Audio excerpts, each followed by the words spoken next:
Live from downtown Detroit, Local 4 News at noon starts now.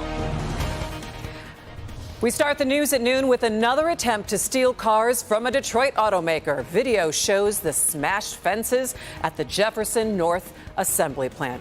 Good afternoon. Thanks so much for joining me. I'm Christy McDonald. This is not the first time thieves try to steal cars off the lot at the Stellantis plant. So let's get right out to Sean Lay. He's live on Detroit's east side with a look at all that damage. Sean. Christy, good afternoon to you. We want to show everyone quite a remarkable sight here right behind me. We're at Connor and Charlevoix. Jefferson North plant right across the street there. We'll let this truck full of brand new Ram trucks go by.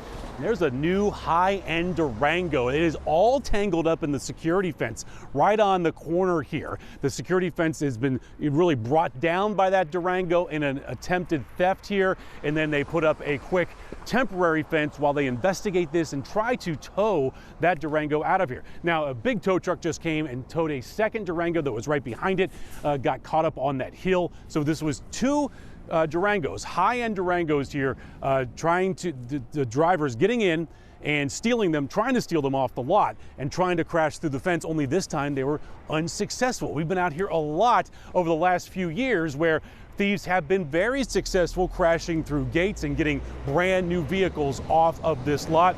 Christy, I just connected with Stellantis. They're not going to share any numbers about how many thefts they've had, at least in 2022 here, but they say they have a close working relationship with law enforcement to investigate things just like this. We're going to keep an eye on that and see how they're going to get this particular Durango out of here. Two are here, and if these models, Christy, start from about $40,000 well past $80,000, and it's happening again right here. Much more on what police are doing around here to limit this stuff coming up at 5 o'clock. Back to you. Sounds good, Sean. Yeah, pretty brazen given all the security there. We'll check back in with you later on 4, 5, and 6 tonight. Well, tonight, the East Point City Council is expected to vote on an ordinance that would impose fines tied to school threats. The ordinance would put parents on the hook for the cost to investigate a threat. It allows the city's finance department to recoup the cost for a false alarm, a threat made on social media, or a bomb threat. The city says it takes a lot of time and resources to investigate these crimes, and the bill passed a preliminary vote last month. Detroit police are investigating 2 shootings from overnight. A man riding a bike was shot outside of a motel on Grand River between 7 Mile and Telegraph on Detroit's west side. The victim is in his 50s. He refused medical attention. Police have 2 suspects, but it's unclear if anyone has been arrested just yet. And in southwest Detroit, a man in his 50s was shot after an argument outside. It happened on Toledo near Junction Avenue. We don't know the man's condition or if police have any suspects at noon. Just into the newsroom today, the suspect accused of a deadly shooting spree in a Colorado Springs gay nightclub is charged with murder and hate crimes. The suspected shooter was formally charged this morning with 305 counts. Investigators say he opened fire in the club last month, killing 5 people and injuring 17 others. He was stopped when people inside the bar wrestled him to the ground and beat him. The district attorney says the murder charges carry the harshest penalty, life in prison. Well, it is Election Day again in Georgia in a race that is being closely watched around the country. Voters will decide a runoff election between incumbent Senator Raphael Warnock and his Republican challenger Herschel Walker. Bree Jackson is in Washington, where Democrats are hoping to gain a greater edge in the Senate.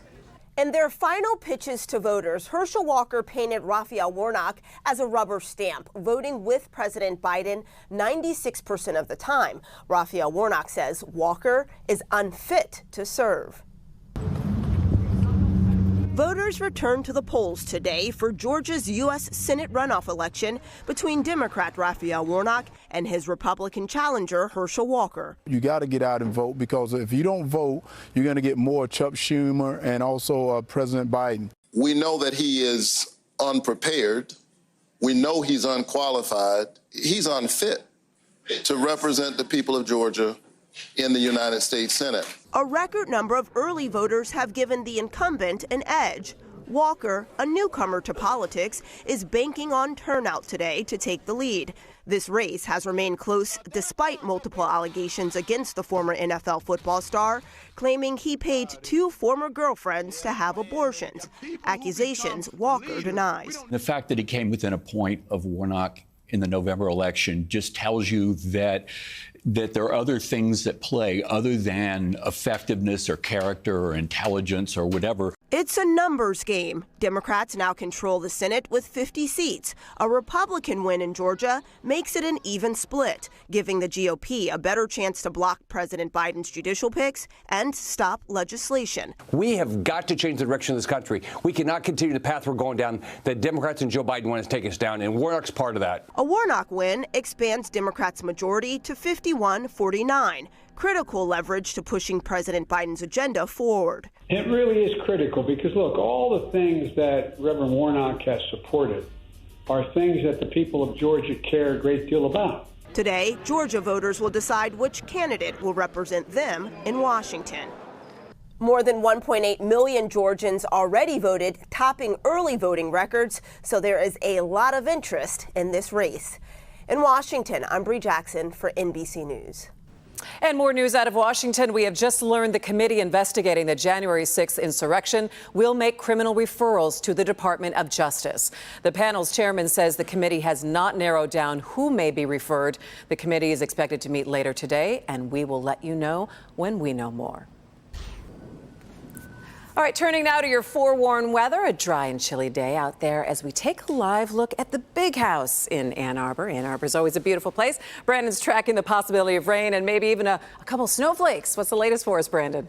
Same situation as we had yesterday with a little moisture coming in later tonight that could be a little of that wintry mix or maybe just plain rain. Could be worse out there. We had a cold front coming at us that stalled out more stationary as we speak. So we're 45, Detroit, Ann Arbor, 47, City Airport. How about 43 in Mount Clemens? Winds are fairly light, sort of variable, meaning flip-flop every which direction. Again, not on the strong side, so no wind chill issues. Exact track 4D. Bone dry here, but as we look across the western part of the state, starting to see a little of that moisture working across Lake Michigan. Again, the stationary front should keep most of that moisture at bay, but with this front around and more moisture working at us, likely 7, 8 o'clock tonight, a couple of showers. So enjoy some middle 40s and at best a little milky sunshine. All right, we'll see you in a little bit, Brandon. Thanks so much.